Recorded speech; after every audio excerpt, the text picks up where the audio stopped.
O sige, ako magtatanong sa'yo ngayon. At this point, ha? Ano ako para sa'yo, ha? Ano gusto mong marinig, ha? Ano ako? Ha? Matabang wallet, ha? Sugar mommy? Gusto mong marinig? Totoo! Yung totoo? Yung totoo gusto mong marinig talaga? Yung totoo? Sige! Eto totoo. Sumakay lang ako sa putang inang trip mo. Dahil kaya kitang gamitin.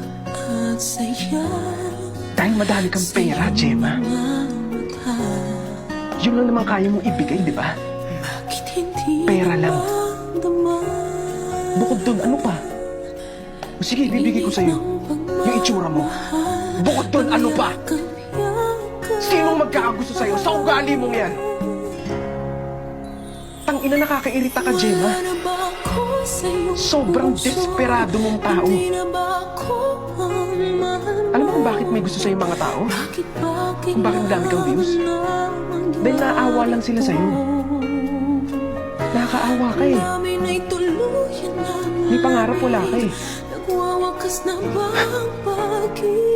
Natatanging achievement mo lang yung nagwala ka sa loob ng taxi. Yun ka lang, Gemma. Yun ang mukha mo, ina.